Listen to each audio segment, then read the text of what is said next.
He's staying. That is the news that we have got. That is the information that we have, sort of. I'll explain the sort of in just a second.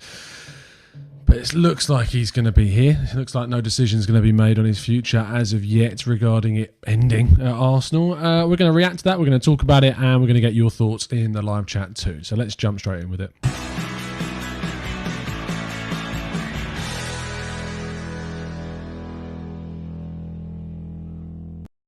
Hello and welcome to the Gooner Talk, back again with you guys for another show, for another episode of our Raw Reaction series in which we react to the latest Arsenal news, which is, fun right now. It's great. I mean, we just watched our rivals. We just watched our rivals both drop points. Sheffield United and Brighton both dropping points. Great news for Arsenal. They both gain 1 point on us, which is not a good thing, but they're both not gaining 3 points, so that's good.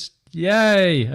So it looks like, first of all, Asmit Pandey is going to owe me a tenner, which is great. I'll make sure to send you my PayPal as soon as that goes through. And I think that when it comes down to the news, we should just read the quotes straight up. In fact, you know what? Why don't we just read my article on it? Let's do that. So let's have a look. So David Ornstein, who we all know, speaking recently, this is 101 Great Goals. This is the site that I write for. Check it out. I put a big long read up about 5. I'll talk about that in a bit, but yeah, I put a long read up. Anyway, on Sky Sports, David Ornstein was speaking and talking about his thoughts and feelings based upon his experiences, his knowledge, what he knows, etc., about Arsenal and about Arteta. And he gave his thoughts about what he thinks will happen. And this is what he had to say. He says, I think they are going to stick with Mikel Arteta and give him a lot longer. Now, we know in football you believe in someone until you don't. We saw that with Unai Emery because Arsenal were behind him until they sacked him. But I do think that Mikel Arteta is going to get a lot longer than this. I don't think Arsenal want to be chopping and changing managers. There is no guarantee that a new manager will come in and solve this problem. Many of the problems are deeper, they're underlying, and they're cultural, to do with the standards and the behaviour and things that have set in over the years, going back to the Arsene Wenger reign, the Unai Emery reign, and now the Mikel Arteta reign.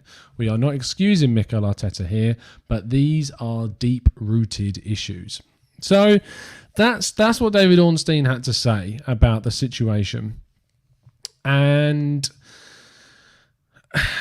I don't really know what to make of it, to be honest. Like, it's not a case of Edu or Vinay or someone coming out and saying he's not going anywhere. It's obviously David Ornstein using the best of his knowledge. Some people doubt David Ornstein's knowledge. By the way, yes, I know I'm wearing the stripy referee shirt before we get any comments. I understand. I like the top, and you're not going to stop me from wearing it. But the point is that we've got a case of a manager that's got 1 win in their last 10. It's relegation form. It's sack-worthy form. But the thing is, Arsenal are not going to make a decision on this because I think that the club are kind of understanding of how bad things are beyond just the coach. And this is not what my thoughts are. This is how I feel the club are perceiving things right now. If we were to sack Arteta, would I be upset? I'd be disappointed in terms of it. It's Arteta, and you're disappointed for that emotional attachment. But in terms of what's right, in terms of making the right choice, would I be disappointed? No, I think it would be a completely justified decision. And for that reason, it comes down to whether or not the club wants to make a change now or whether they want to wait. And then it's a question of how long do they wait? Do they wait until results get so bad that we are in a relegation fight? We are in a relegation zone? And when does that point come? Because when you look at kind of the fixtures that we have coming up after the Chelsea game, they're up against teams which you would expect Arsenal to beat. The likes of, I mean, you say that. We haven't beaten some of those sides a few times, but they're sides which Arsenal have a better chance of beating than the teams we have come up against recently.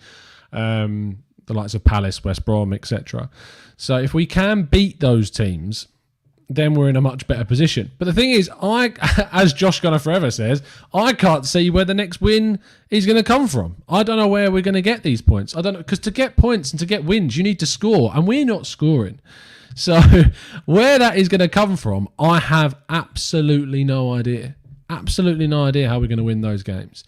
It's an interesting thing to talk about kind of Edu as well, and to talk about him as a technical director. There's been a lot of kind of abuse towards him and criticism of him during the season, which I've found a little bit perplexing. I understand the criticisms during the summer of him not obviously signing a creative player. Well within our rights to criticise that. But in terms of actually what's going on the pitch right now, it's more down to Arteta, it's down to the players. There's a side of things to say that Arteta should have brought Ozil into the squad.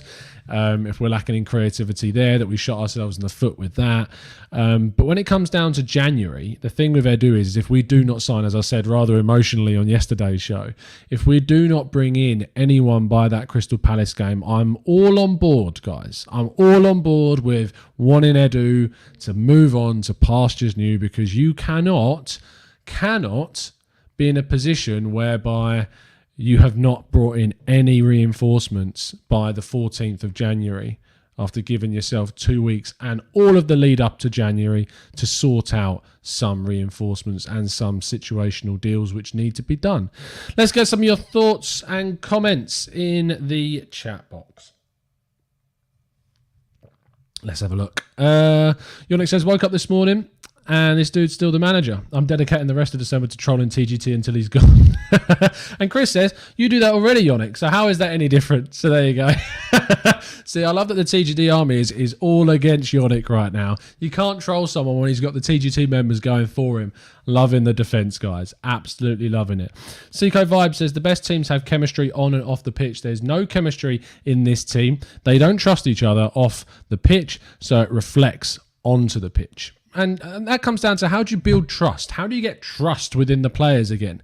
I'd love to get your thoughts on how you think we do that. Do you have then a manager that comes in that kind of breathes confidence and experience, and maybe that brings that? But when those relationships have broken down between even the players so much, can you really get that back? Can you really do that without bringing in players and removing players? Because it's not just incomings that we need to focus on. We need to get players out now. We need to get so many players out of the club immediately. I'm talking Ozil, right off his contract. If he's not going to be going anywhere, right off his contract. Socrates, if he's not going anywhere, right off his contract. Because there is absolutely no point keeping these negative, influential figures in the setup that are speaking to people within the club continuously. There is no point. Get rid of them. Move them on. There's no point keeping them here. If you're not going to put them in the squad, get rid of the players. And Kozo says, I rate Arteta and he's getting what he deserves. He has made many controversial decisions which have backfired tremendously. That was strange. That was like an oxymoronic statement. So you rate Arteta, or are you saying you reckon Arteta is getting what he deserves? He has made many controversial decisions which have backfired. Yeah, he has made controversial decisions. He's also made a lot of silly decisions in terms of consistently picking the same players over and over and over again.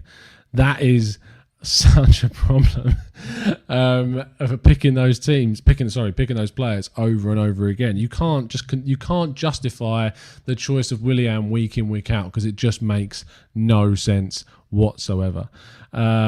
Fabrizio says, you don't build trust by denying your best goalkeeper a reward and picking favourites. The Martinez thing coming back round is obviously it's so. The thing about Martinez is I just don't think that we get Partey if we don't sell Martinez. I might be wrong, but I don't think you sell, and I don't think you're going to sell Leno. I don't think anyone's coming in and paying what Arsenal want for Leno when we spent nearly 25 million on him. So I always struggle with that one. I get the idea, believe me, and I wanted Martinez for the romantic reasons, for the quality reasons, to be the number one keeper this season. But logistically speaking, no one was coming in to buy Leno, but there were people coming in to buy Martinez, and Arsenal needed money to reinvest that in the summer. So who knows at this stage what went down, what could have happened, what should have happened? We don't know. George Davis says Luis Campos has to come in for Edu. Luis Campos being the guy that has just left Lille. He's discovered the likes of Kylian Mbappe. He brought in over £100 billion or dollars or euros worth of money into Monaco. So he's very good at identifying kind of young players and selling them on. But is Luis Campos really the type of guy that you want to build your club?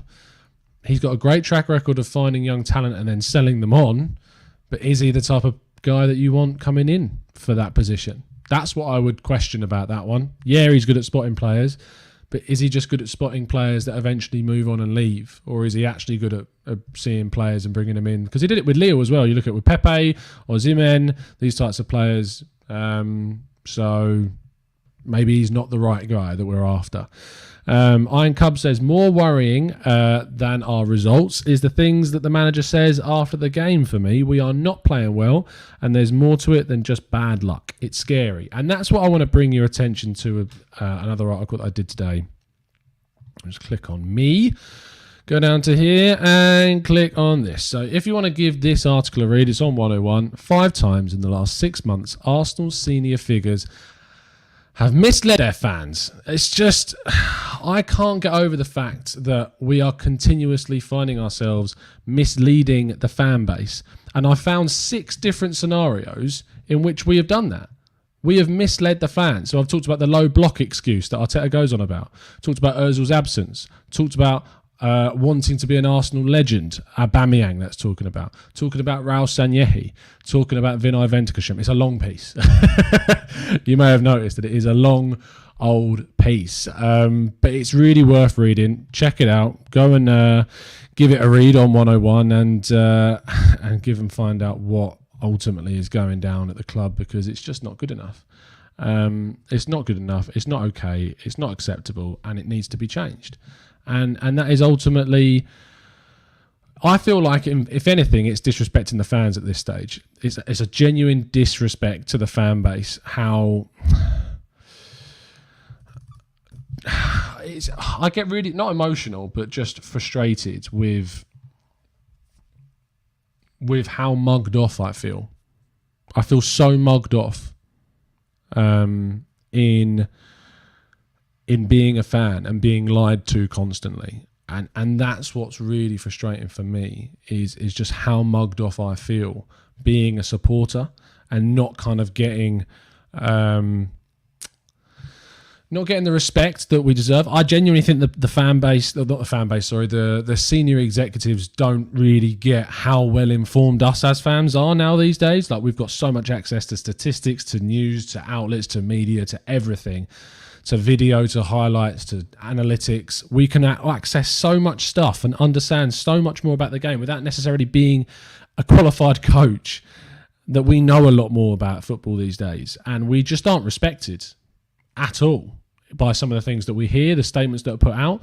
Let me just quickly cover the super chat. WE, thank you ever so much for the donation, mate. He says, league defeats as Arsenal manager, Emery 13 in 51 games. Arteta, 13 in 34 games, 38% win rate. What is the process? I mean, I find it very difficult to compare both managers. I think Arsenal have been getting worse for a long, long time. Emery, like, it's almost weird because you wouldn't have Emery in charge. Like, we wouldn't have kept Emery in charge, would we? Like, at the end of his tenure, none of us were sitting here going, yeah, we need to keep with Emery here, and yet we're comparing Arteta to him when things were getting worse under him, and they've continued to get worse under Arteta.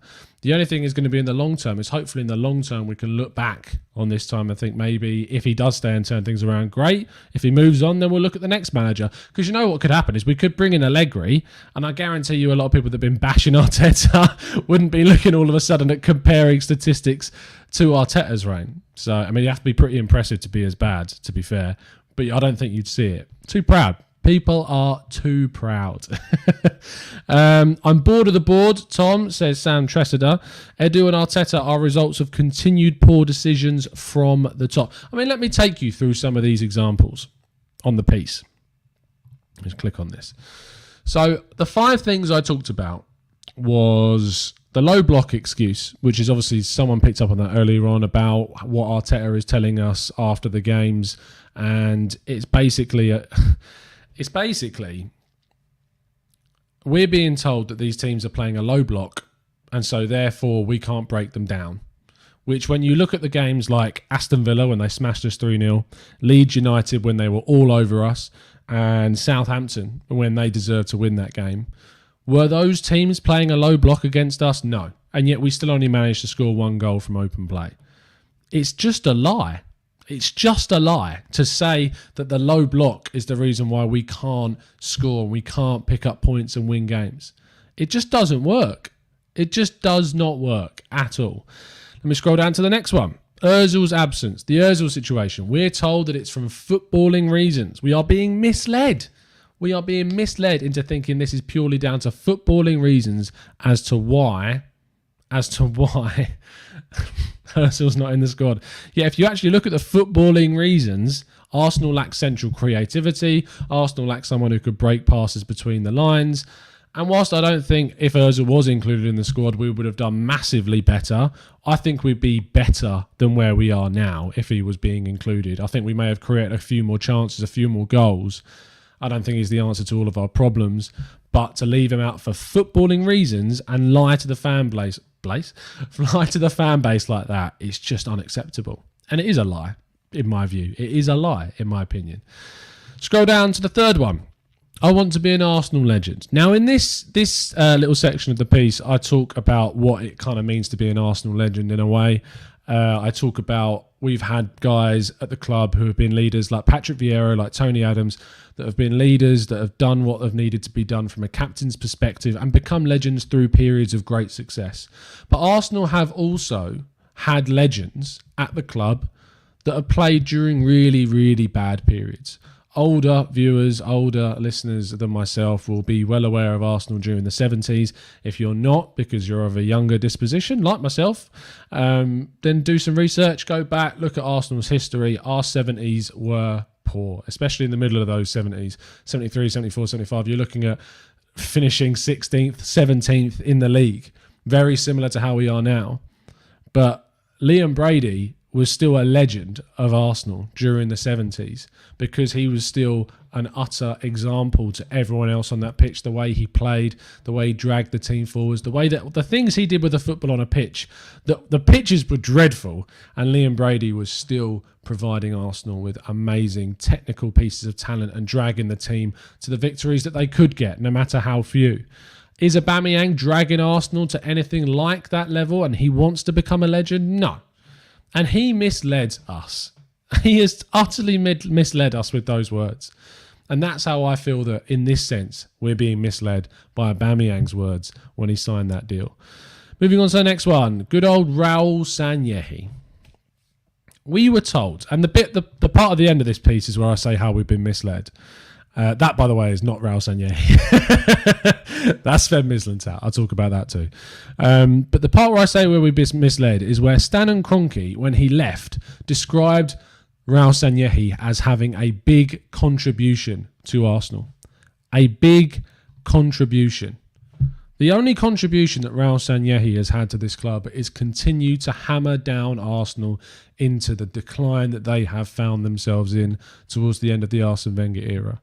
I talk about Sven Mislintat because Raul Sanllehi just overordered an amazing recruiter of football in Sven Mislintat. He brought in players over his head. We went in a direction that wasn't akin to what Sven wanted, and therefore Sven left. And we've been misled by the words that he's spoken about. We've been misled by the words of the Kroenkes when they spoke about his contribution to the club. And then lastly is Vinay Venkatesham, who I can't still pronounce his name. I need to learn how to say it. He spoke about Mikel Arteta, and he spoke about Mikel Arteta in terms of his experience, and that being one of his key qualities. How badly do you want to mislead the fans about your manager? If you want to talk about Mikel Arteta as a manager and the qualities that he has, experience is not the word to use. It is not the word to use when you're talking about Mikel Arteta. Period. He has no experience as a senior manager, as a coach in charge of a top side, in charge of a side. So to say that that is the quality that you're going to use to describe Arteta to the fan base is a complete misread. It's a complete mislead of the fan base, and it's a joke. And it's not fair that we are continually treated this way by the people who are running things. It's just it. It's just it. So give the whole piece a read. Tell me what you think in the comments. I'll leave a link to it in the description, and you can check that out. But let's go through a few more of your comments before we wrap things up. I'm going to go for about 10 more minutes answering your questions. See what you guys have got to say. Chris says, will Adidas revoke their kit deal if we're in the championship? About the only thing I look forward to. I don't think you can. Unfortunately, you sign on to be... you sign a contract with them. They're the ones that approach us. They agree the deal. I know that you're only saying this in jest, Chris, and it's not too serious. But no, it's not a thing that happens, really. You either agree mutually to cancel the contract, usually if you are being taken over by another kit supplier. But if it's for a lesser deal, then no, Arsenal would just be like, nah, you honour your contract. That's how it works. That's how contracts work. KTF in Arteta says, Tom, would you be against Mikel getting some help from an experienced manager? I don't know what that would even look like. And that would, and for me, that would completely undermine him as a coach. Imagine I'm trying to think of this from being experience of being a teacher. If you're a teacher in a class and your handling of that class is not great, and you have someone who's more experienced come in to the lesson in front of the students, trying to teach you how to teach in front of them, that just undermines your position. There's things and there's techniques that go on behind the scenes, team teaching and stuff like that, but to undermine the position of a teacher in the classroom has never happened to me personally, but it has happened to other people, and it just completely undermines the position of that teacher in front of the class. It's just not okay. And I just don't think that in the world of football, if you had an experienced manager come in to help Arteta, it just undermines his situation. Completely undermines his situation. That's kind of how I view that, if that makes any semblance of sense. Let's scroll up and get some more of your comments from a little bit earlier on. Now Arsenal says, Tom, I see people saying we gave heart in the second half. We need to start giving heart from the start. How far do we have to drop until there is action taken? I agree with the assessment that we gave a little bit more in the second half, but as you say now, Arsenal, you need to look at the beginning of the game. We're going a goal behind too quickly, too often, and then we're on the back foot, and then they can play the low block that they talk about, which is not an excuse. But if you're going to go 1-0 up against Arsenal, a side that have struggled to score in every single game this season, even the ones that they have scored in, they've still struggled to do that. If you go a goal up, you can sit back because you know that it's going to be a big challenge for Arsenal to score and create anything of substance against you. So, yeah, I can't disagree with you there now, Arsenal. You're spot on, mate. Emery says, seeing Fofana play week in, week out pisses me off so much. I don't know why it pisses you off so much, to be honest. It's a different player. It's a different player, a different club with a different scenario. I'll just FYI, I don't read out comments that are all capitals. Just for that, just to let you know, I don't read them out. Glenn Cook says, and now he seems to be blatantly lying to the fan base for the sake of protecting the players, and that is not changing the culture. It's continuing the bad culture already. That's the thing, is that there's so many misleading quotes and lies and just words that are not ultimately true that are coming out. My what is it called? My chat box has stopped working on StreamYard for some reason, so I've switched to YouTube, which means I won't be able to highlight some of your comments. I don't know why it's done that, but it's just not. It's not working. So I'm going on to YouTube to get your comments, and I'm going to be reading them out. So, yeah. Daniel Roberts says, Tom is a legend, which is written in capitals. I'll read that out. That's no problem. Ty Breezy says, I've never heard a manager complain about so-called low block like this before. And that's what's so frustrating for me as well, is that, you say that you can't imagine a manager saying that. It's the manager's job to break that down. It's a manager's job to employ the tactics, or deploy the tactics rather, that are going to break down low blocks. We were against low blocks under Arsene Wenger all the time. Think of how many times under Arsene Wenger our players were camped outside the opposition box, passing little intricate passes around the edge of the box until finally someone made that killer pass, killer run, killer move, and we finally got the goal. How many times did that happen? All the time. Even when Arteta played for us, it happened. So that's why I get so frustrated with that, because it's just not an acceptable excuse. Much Arsenal. Colin says, do you think there is similarities between our situation and what Newcastle were in 2015-16? I mean, the difference between us and Newcastle are stark. The difference between us now on paper is that we got a much better squad than Newcastle had in 2015-16. Their owner is very different, although there are similarities you can draw in terms of kind of the financial restrictions that they've been under, although they've spent more recently. But Mike Ashley clearly cares about Newcastle United, but just runs them in the complete wrong way. This is coming from an outsider's view. Newcastle fans, feel free to tell me I'm an idiot.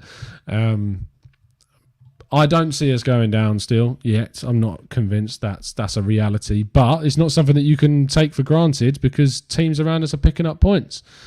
Brighton got a point today, Sheffield United got a point today, and we didn't get a point. So it's something that you need to consider.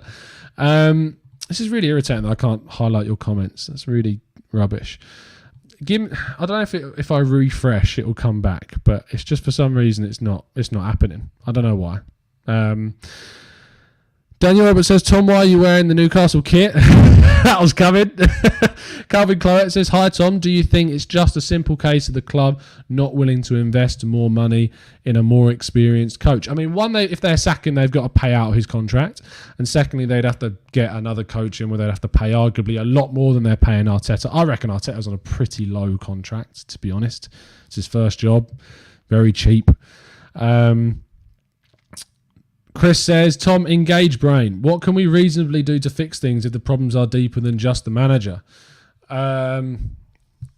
It's a tough one. What do you do in the long term? Then you're meant to say, well, you keep with the manager, let him sign the players that he wants, so he gradually builds a team around what he wants. But the problem with that is if the short-term results are so bad that we genuinely get into a situation whereby we could go down, then you look at what needs to be changed on the surface in the short term, and the biggest and easiest change that you can make in the short term, Chris, is the coach. So if things do get so bad that you have to change the coach, that it's not an unreasonable suggestion to do that. And that's why at this moment in time, anyone asking for the manager to be removed, you can't criticise that. It can't be criticised. You can have an opinion and disagree with it, but it's not an opinion that you can say is wrong, because it's not wrong to have that view at this moment in time. It's just not wrong. It's just wrong. What's that meme? It's just wrong. It's just not true. Iron Cub says, I agree with you that we have to make our signings as soon as possible in January, but we don't really seem to have any concrete links for players yet with less than 2 weeks to go. That worries me. Yeah, it's funny, isn't it? I mean, we always want... I really ideally would want to see Arsenal keep more things behind closed doors regarding transfers, so less of it comes out from a fan perspective, from a content creator perspective. I want as much information out there as possible so I can do videos on it.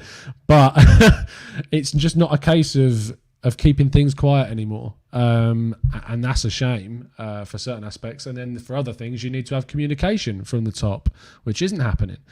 But I'm not seeing any links. The Buendia links are the only ones I'm really seeing. I'm not seeing anything else. We've heard nothing from good old Fab about Arsenal, expecting Arsenal to do something special.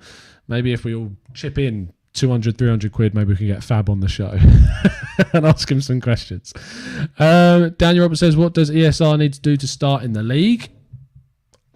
I don't know, Dan, because everything I'm seeing from this team is crying out for someone like him. I don't know what more he can do. Mohammed Khan says, hi Tom, I hate the comparison between Arteta and Emery. Emery had Ramsey, Mkhitaryan and Iwobi in his midfield, all players that can transition defence to attack. Arteta doesn't have any of those. It's a fair point. Tottenham aren't playing well so far. Well, that's a good sign. Yonic Mac says, at this rate, Tom's going to collaborate with LG in 2 months. Oh, I can't see that happening, mate. Can't see that happening, son. Psycho Vibe says, when the Cronkies were buying up shares with their legal way, fans could stop the sales. Stop the sales? I don't know what you mean.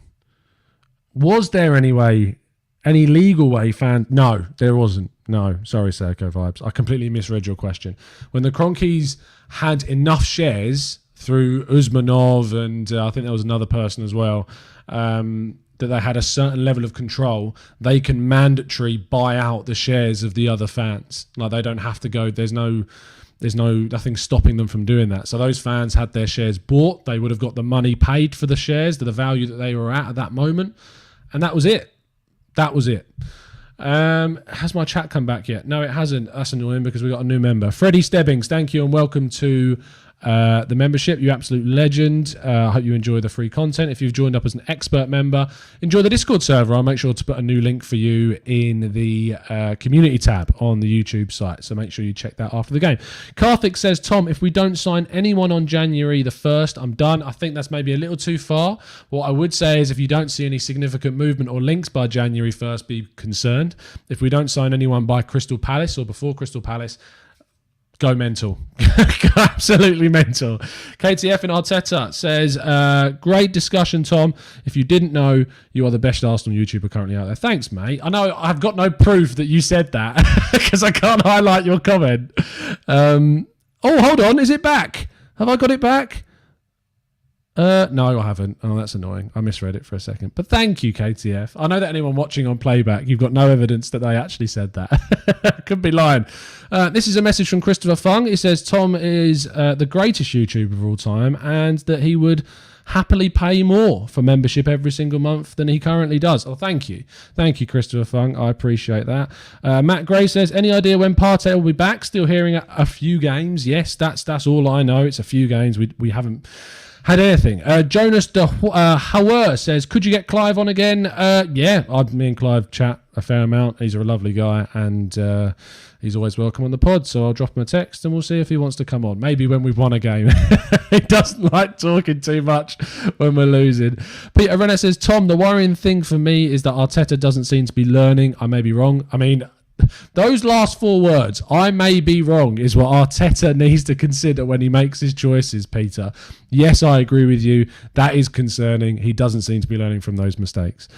Stacey Daniels says, got a feeling that Thomas Partey will be rushed back again. Me too. I'm worried about that as well.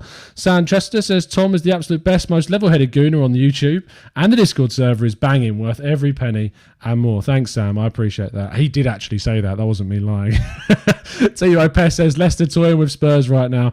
You know what I'm going to do? I'm going to very quickly just refresh. I'm going to be disappeared and gone for about 10 seconds just to see if it brings back the chat box on StreamYard. I don't know what.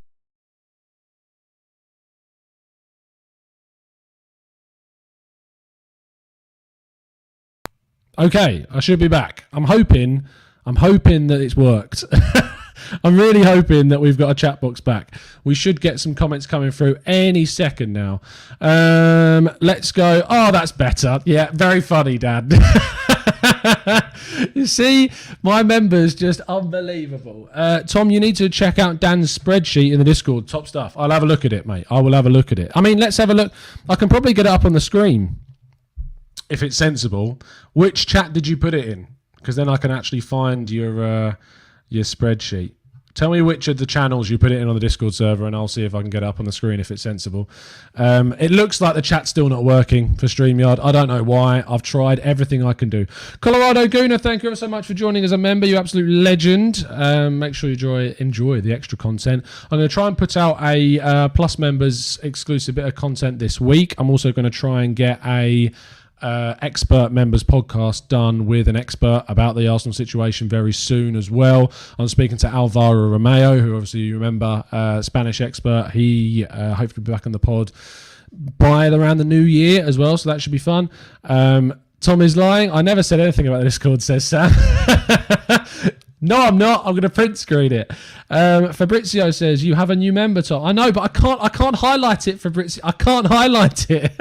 Nothing is working on StreamYard right now. For some reason, I can't highlight. Look, this is all I can do. I can highlight this. Live viewer comments show up on StreamYard. No, they don't. They don't show up. They're not showing up for me right now. I'm going to have to send a rude letter to StreamYard to ask them why they are not showing me the comments. Ty Breezer says, do you see any player realistically leaving in January? Yes, I do. I think we're going to see quite a few players leaving January. Dave says, are you just copying Yeah, I think Chris is. Chris says we're a week away from the January window, yet we haven't bought in a new contract executives. What do you think the plan's going to be with that? It'll be on Edu. It's going to be on Edu completely. You've put it into the TGT. Here we go. Okay, let me just see this spreadsheet. Arsenal spreadsheet. If you sent a virus to my computer, Dan, I'm going to be fuming. Oh, wow, this is in depth. Jesus Christ. You've really... Oh, my God. This is mental. Yeah, let's get this on the screen so people can see it. If you've sneaked in a rude word here or two, I'm going to be fuming. Here we go. So you should be able to see on the screen now. Dan, see, people on the Discord server getting their own content showcased on the channel. So first team position, goalkeeper, keep, yes, sell. Oh, so you've gone through every single player. This could be fun. People in the chat box, let's see if you agree or disagree with Dan's thoughts and then Dan's feelings around the game. Let's see if you do, and we'll go through each player. So let me just click on this. So Leno, keep, yes. First team, Bellerin, no. Sell, 20 million. 20 million. I mean, you might be pushing your luck there. Kieran Tierney, keep, yes. Saliba, loan, yes. Socrates, sell. I mean, I'd just get rid of him for free, to be honest. Gabriel, yes. Saka, yes. Sabas is going to leave at the end of the season. Lacazette, wow, 25 million. That is very cheap, but he's only got a year left on his deal, I suppose. So actually, it's probably about right. Ozil, get rid of for free. Torreira, 20 million if we're lucky. I think you might get between 10 and 15, to be honest. Willian, 5 million. Runnison, 3 million. Get rid of Runnison already. Keep Aubameyang, because we've got not much choice. Mainsley, yes. Love that you kept it as Mainsley, top man. Holding, get rid of for 10 million. Cedric, keep for now for depth. Partey, yes. Pepe, 40 million. 40 million for Pepe. Mustafi, nothing. Chambers, yes. Mari, yes. Louise, sell for nothing because we can't get rid of him because his contract's ending. Keep Nelson. Sell El Neni with a year left on his deal for 10 million. I think that you would be very lucky. Loan out Mavropanos. I'm actually in favour of keeping Mavropanos next season in the first team setup, especially if we're going to send Saliba out on loan again. Willock, 20 million. 20 million for Joe Willock. I think that's ambitious, mate. Guendouzi, 25 million. Nketiah, 50. I think Nketiah being less than Willock is a big shout from you, Dan. I think personally that Willock is worth nowhere near the amount that Nketiah is worth. That's just my feeling on that. Kolasinac, 5 million. Yep, that's about right. Macy, 2 million, if we're lucky for that. Xhaka, 20 million, if we're lucky. Martinelli, keep. Alabiosu is obviously a youngster, left-sided, I believe, in the youth team. Ballard, sell for 3 million. Wow, Ballard's very highly rated, Dan, so that's interesting that you'd sell him. Balogun, keep. Bolla, lose. Clark, lose. Cottrell, keep. Send him on loan. Coyle, lose. Moller, keep and loan him. Hine, keep him and loan him. Iliev, sell. John Jules. John Jules is doing pretty well, actually. I think John Jules has a chance of getting into the Arsenal squad sort of on a cut basis next season. Lewis, loan him. Lopez, keep him. McGuinness, yes, and loan him again. There's again highly rated McGuinness. Medley, yeah, Medley's time at Arsenal's probably come to an end, but if he's worth 2 million, get the money in. Okonkwo, he's the goalkeeper, isn't he? And he's very highly weighted. There's a lot of woes in this. He's highly rated. Yes, loan him. I agree with you. Olayinka, done very well at Southend this season. You would sell him for 2 million. Osei Tutu, keep him. Sheaf, no. Matt Smith, no. Also done well at Swindon. Swanson, don't know much about him. Sell him. Akinola, Dinzey, Aziz, Kurjan, Salah Adine, Flores, and Patino. Next season's players. Wow. You've really got in depth with this, Dan. I hope that the 213 people that are watching right now are appreciating the level of effort that's going into this. Did you put how much that actually gives us in total? 242 million in total. If we were to sell for what you think, Dan, that's what we would make. So let's have a look at what you said for next season's players. Goalkeeper, Leno, Tierney, Gabriel, Saka, Aubameyang, Mainsley, Cedric, Partey, Chambers, Marine, Nelson, Emil Smith-Rowe, Martinelli, Balogun, Osei Tutu. I'm glad that you put him in there. So you've got 1, 2, 3, 4, 5, 6, 7, 8, 9, 10, 11, 12, 13, 14, 15. And you wouldn't count Osei Tutu, you wouldn't count Balogun, you wouldn't count Emil Smith-Rowe, you wouldn't count Nelson, I don't think. You wouldn't count Saka, and you wouldn't count... I think that's it. So 5 players. So I've already lost count. 1, 2, 3, 4, 5, 6, 7, 8, 9, 10, 11, 12, 13, 14, 15. So 10. So you've got 15 slots left still for other players. It's a lot. That is a lot. So what are you saying that we should sign? So what we need... This, by the way, if you're just tuning in, this is not mine. I'm taking no credit for this. This is Dan Roberts, one of our members in the chat. He's put together an amazing piece of looking at the players we should sell, should keep. He's calculated everything. £242 million is what he thinks we're going to get from the players that we would sell, from the likes of Lacazette, Pepe. Scroll back on the video and rewind if you've missed it. But Dan says that we need a goalkeeper to compete with Leno because he's selling Runnison. We need a right back because we're going to sell... what's his face? Bellerin, right centre back. Left back, centre defensive midfielder or a centre midfield backup, an attacking midfielder, a right midfielder, and a striker. All in terms of backups and starters. Goalkeeper to compete with Leno. Who do you go for? There's a guy at Aston Villa that's doing quite well. Martinez, is it? Maybe we should have a look at him. Right back, Max Aarons. Can't agree with you anymore. Yeah, I can't not agree with you is what I wanted to say, Dan. So there you go. Canate, yeah, very, very good young French centre-back at RB Leipzig. Left back as a backup, a left back backup. Yes, I should be able to think of Mikalenko at Dynamo Kiev is someone that you should look at. He's very, very good. Basuma, I don't even really class Basuma as an out-and-out CDM. I'd kind of put him more in that one there. I'd actually move him to... Oh, I can't even edit this. I'd move him into this one, to be honest, Dan. I'd look at him more as a CM. CDM backup, I'd look at someone else. Awar, yep, that's fine by me. You could have gone for a Hungarian, but you didn't. Buendia, of course, playing kind of on that right-hand side, attacking midfield position, can play centrally. So, yep, Buendia in there, and Eduard as a striking option. I think you could have put Gonçalves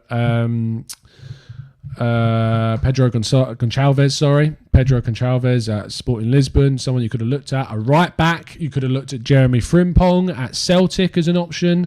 Centre back, you could look at Jules Koundé at Sevilla. He's someone that you could look at. So that then leaves us match day. Wow, what is this? Okay, so price 195 million.